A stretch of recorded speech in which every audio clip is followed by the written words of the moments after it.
Ladies and gentlemen, we have been working all day and now it's after work. I'm Joe and I'm here to show you guys how to make a second eShop account that's international.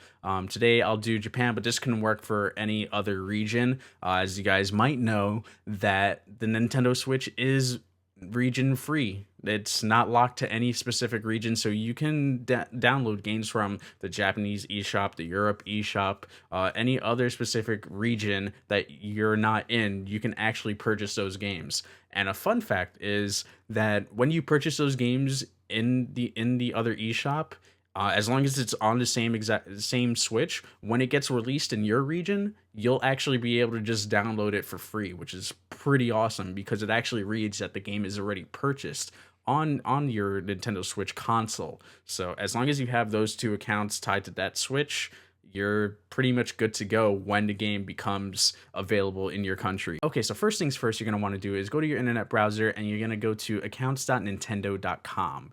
Now, once you're there, it's going to bring you to the login page. You're going to scroll down. You're going to click create a new account. And from there, it's going to ask you, fill out your information, do what you want to do. And I'm just going to type in all my information. I'm actually going to make a separate international account as well. So before you click submit on filling out submitting the information, you're going to want to make sure that your country region of residence is the thing that you changed based on the eShop that you want. So if you want the European eShop, you're going to go to United Kingdom. If you want the Japanese eShop, then you'll just go to Japan. I think it is labeled as Japan. Yep, Japan. Cool. And then that's how you get those eShops. That's what's going to determine it. So you click submit from there.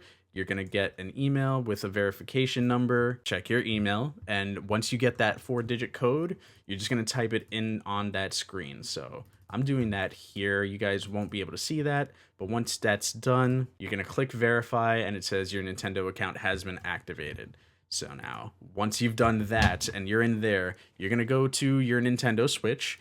And now you're going to go to system settings.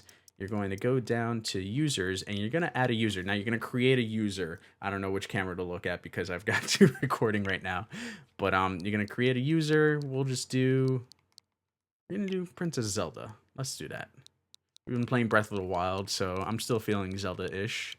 Bam. And I'm going to give it the name that I gave to my Nintendo account, so that way, bam, boom, to the moon, boom.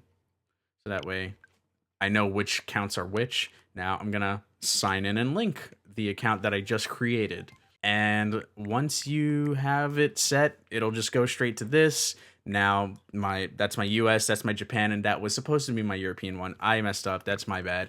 But you're done from there, and then you go to the Nintendo eShop. And you collect the profile that's based on the eShop that you want to go to. So I'm going to show you guys a Japanese eShop going here. I'm not going to show you guys my password, so I'm going to just cut really quick. Boom. And there you go. There's the Japanese eShop right in there.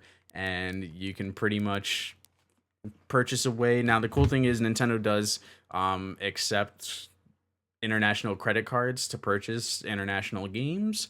However, it's up to the bank as to whether or not they approve those. So you may have to call them and let them know, like, hey, you're trying to push through this thing. It may block your card. It blocks my cards. I've been meaning to talk to them, but I just went ahead and there's a website that I go to purchase the Japanese e-cards. I'll just leave that link in the description down below. So that way you guys have that in case you're curious about doing the Japanese eShop specifically, because there's certain games like Puyo Puyo Tetris that are available in the Japanese eShop, but not available over in the US just yet. So that was the main reason I downloaded I linked a Japanese eShop account, was to get that game.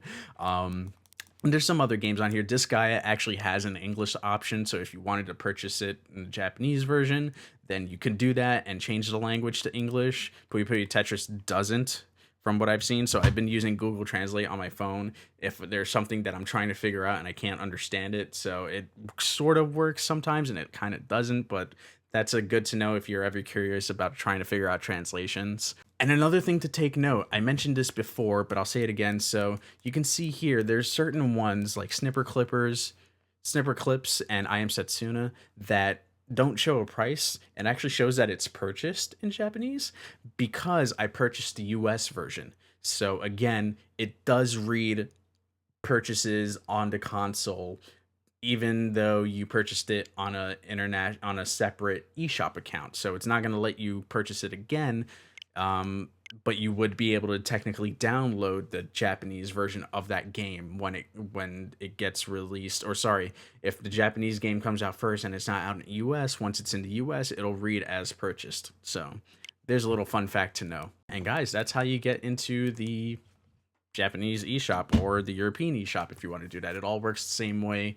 If you enjoy little tutorials like this, please give this video a like, share it with your friends, and let them know what I do here. I play video games after work, mostly Nintendo games. I stream on the weekends, Fridays and Saturdays, and I have a weekly show called the Afterwork Show where I talk about things in the gaming industry, mainly Nintendo, but I am open to any other video game topics of conversation. Just make sure you leave comments down below of your questions and suggestions, and I will definitely get back to you. I'll do a video on it. I'm very open to all those things. So thank you guys for tuning in, and I'll see you next time. With that, take care. Love y'all.